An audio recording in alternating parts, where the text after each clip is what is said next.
Tuck Everlasting, chapters 18 through 20. Chapter 18. And so there were flapjacks again for breakfast, but no one seemed to mind. "Didn't get a bite, eh?" said May. "Nah," said Miles, "nothing we wanted to keep." That was true, anyway, and though Winnie blushed as he said it, she was grateful that he didn't explain. "Never mind," said May. "You're likely out of practice. Tomorrow, maybe." "Sure," said Miles. "Tomorrow." But it was the thought of seeing Jessie again that kept Winnie's stomach fluttering, and at last he came down from the loft, yawning and rosy, rubbing his curls, just as May was piling the plates with flapjacks. "Well, slug-a-bed," she said to him fondly, "you come near to missing breakfast. Miles and Winnie been up for hours, out fishing and back already." "Aw," said Jessie, his eyes on Miles. "Where's the fish, then? How come we got nothing but flapjacks?" "No luck," said May. "They wasn't biting for some reason." "Reason is, Miles don't know how to fish," said Jessie.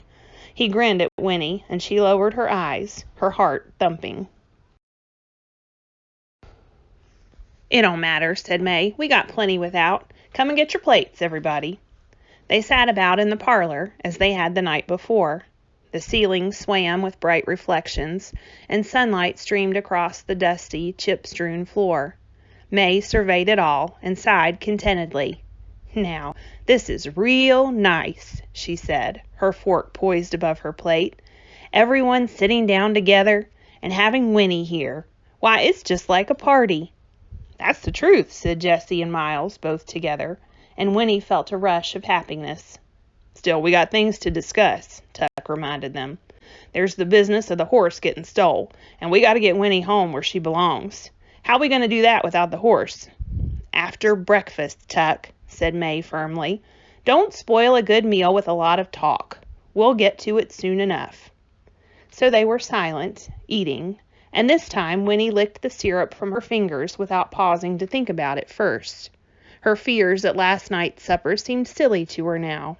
Perhaps they were crazy, but they weren't criminals. She loved them. They belonged to her. Tuck said, "How'd you sleep, child?" And she answered, "Just fine," and wished for a fleeting moment that she could stay with them forever in that sunny, untidy little house by the pond, grow up with them, and perhaps, if it was true about the spring, then perhaps, when she was 17, she glanced at Jessie, where he sat on the floor, his curly head bent over his plate. Then she looked at Miles, and then her eyes went to Tuck and lingered on his sad, creased face.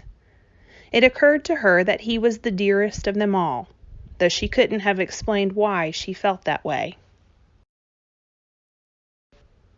However, there wasn't time to wonder, for at that moment someone knocked at the door. It was such an alien sound, so sudden and surprising that May dropped her fork, and everyone looked up, startled. "Who's that?" said Tuck. "I can't imagine," whispered May. "We ain't never had callers in all the years we've been here." The knock came again. "I'll go, Ma," said Miles. "No, stay where you are," she said. "I'll go." She put her plate down carefully on the floor and stood up, straightening her skirts. Then she went to the kitchen and opened the door.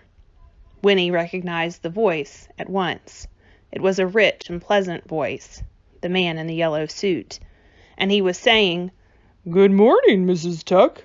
It is Mrs. Tuck, isn't it? May I come in?" Chapter 19. The man in the yellow suit came into the sunlit parlor. He stood for a moment, looking around at them all, May and Miles and Jessie and Tuck, and Winnie too. His face was without expression, but there was something unpleasant behind it that Winnie sensed at once, something that made her instantly suspicious. And yet his voice was mild when he said, "You're safe now, Winifred. I've come to take you home." "Well, he's going to bring her back directly ourself," said Tuck, standing up slowly. "She ain't been in no danger." "You're Mr. Tuck, I suppose," said the man in the yellow suit. "I am," said Tuck formally, his back straighter than usual. "Well, you may as well sit down again. You too, Mrs. Tuck. I have a great deal to say and very little time for saying it." May sat down on the edge of the rocker, and Tuck sat too, but his eyes were narrowed. Jessie said uneasily, "Who in tarnation do you think you—" But Tuck interrupted. "Hush, boy. Let him speak his piece." "That's wise," said the man in the yellow suit. "I'll be as brief as possible." He took off his hat and laid it on the mantel, and then he stood tapping his foot on the littered hearth, facing them. His face was smooth and empty. "I was born west of here," he began, "and all the time I was growing up, my grandmother told me stories. They were wild, unbelievable stories, but I believed them. They involved a dear friend of my grandmother's who married into a very odd family, married the older of 2 sons, and they had 2 children. It was after the children were born that she began to see that the family was odd. This friend of my grandmother's, she lived with her husband for 20 years, and, strange to say, he never got any older. She did, but he didn't, and neither did his mother, or his father, or his brother. People began to wonder about this family, and my grandmother's friend decided at last that they were witches, or worse. She left her husband and came with her children to live at my grandmother's house for a short while. Then she moved west. I don't know what became of her, but my mother still remembers playing with the children. They were all about the same age. There was a son and a daughter." "Anna," whispered Miles. May burst out, "You got no call to come and bring us pain." And Tuck added roughly, "You got something to say? You better come to the point and say it." There now," said the man in the yellow suit. He spread his long white fingers in a soothing gesture. "Hear me out. As I've told you, I was fascinated by my grandmother's stories. People who never grew older? It was fantastic. It took possession of me. I decided to devote my life to finding out if it could be true, and if so, how and why. I went to school. I went to a university. I studied philosophy, metaphysics, even a little medicine. None of it did me any good. Oh, there were ancient legends, but nothing more. I nearly gave it up. It began to seem ridiculous and a waste of time. I went home. My grandmother was very old by then. I took her a present one day, a music box, and when I gave it to her, it reminded her of something. The woman, the mother of the family that didn't grow old. She had had a music box." May's hand went to the pocket of her skirt. Her mouth opened, and then she shut it again with a snap. "That music box played a very particular tune," the man in the yellow suit went on. "My grandmother's friend and her children, Anna, was that the daughter's name? They heard it so often they knew it by heart. They'd taught it to my mother during the short time they lived in the house. We talked about it then, all those years afterwards, my mother, my grandmother, and I. My mother was able to remember the melody finally. She taught it to me. That was nearly 20 years ago now, but I kept it in my head. It was a clue." The man in the yellow suit folded his arms and rocked a little. His voice was easy, almost friendly. "During those 20 years, he said, I worked at other things, but I couldn't forget the tune or the family that didn't grow older. They haunted my dreams. So a few months ago I left my home and I started out to look for them, following the route they were said to have taken when they left their farm. No one I asked along the way knew anything. No one had heard of them. No one recognized their name. But 2 evenings ago, I heard that music box. I heard that very tune, and it was coming from the Foster's wood. And next morning early, I saw the family at last, taking Winifred away. I followed, and I heard their story, every word." May's face drained of color. Her mouth hung open, and Tuck said hoarsely, "What are you going to do?" The man in the yellow suit smiled. "The Fosters have given me the wood," he said, "in exchange for bringing Winifred home. I was the only one who knew where she was, you see, so it was a trade. Yes, I followed you, Mrs. Tuck, and then I took your horse and went directly back." The tension in the parlor was immense. Winnie found that she could scarcely breathe. It was true, then. Or was the man who stood there crazy, too? "Horse thief!" cried Tuck. "Get to the point. What you going to do?" "It's very simple," said the man in the yellow suit. And as he said this, the smoothness of his face began to loosen a little. A faint flush crept up his neck, and the pitch of his voice lifted, became a fraction higher. "Like all magnificent things, it's very simple. The wood and the spring belong to me now." He patted his breast pocket. "I have a paper here, all signed and legal to prove it. I'm going to sell the water, you see." "You can't do that," roared Tuck. "You've got to be out of your mind." The man in the yellow suit frowned. "But I'm not going to sell it to just anybody," he protested. "Only to certain people, people who deserve it, and it will be very, very expensive. But who wouldn't give a fortune to live forever?" "I wouldn't," said Tuck grimly. "Exactly," said the man in the yellow suit. His eyes glowed. "Ignorant people like you should never have the opportunity. It should be kept for certain others. And for me. However, since it's already too late to keep you out, you may as well join me in what I'm going to do. You can show me where the spring is and help me to advertise. We'll set up demonstrations. You know, things that would be fatal to anybody else but won't affect you in the least. I'll pay you for your assistance, of course. It won't take long for the word to spread, and then you can go on your way. Well, what do you say?" Jessie said dully, "Freaks. You want us to be freaks in a patent medicine show." The man in the yellow suit raised his eyebrows, and a nervous petulance came into his voice. "Of course, if the idea doesn't appeal to you," he said, blinking rapidly, "you needn't be in on it. I can find the spring and manage just as well without you. But it seemed the gentlemanly thing to make the offer. After all," he added, looking round at the cluttered room, "it would mean you could afford to live like people again, instead of pigs." And that was when the tension burst. All four Tucks sprang to their feet at once, while Winnie, very frightened, shrank back in her chair. Tuck cried, "You're a madman, a loony. You can't let no one know about that water. Don't you see what would happen?" "I've given you your chance," shrilled the man in the yellow suit, "and you've refused it." He seized Winnie roughly by the arm and dragged her up out of her chair. "I'll take the child and be on about my business." Tuck began to rave now, his face stretched with horror. "Madman!" he shouted, and Miles and Jessie began to shout too. They crowded after as the man in the yellow suit dragged Winnie through the kitchen to the door. "No!" she was screaming, for now, at last, she hated him. "I won't go with you. I won't." But he opened the door and pushed her out in front of him. His eyes were like blind fire points. His face was twisted. Then the shouting behind them stopped abruptly, and in the midst of the sudden silence came May's voice, flat and cold. "You leave that child be," she said.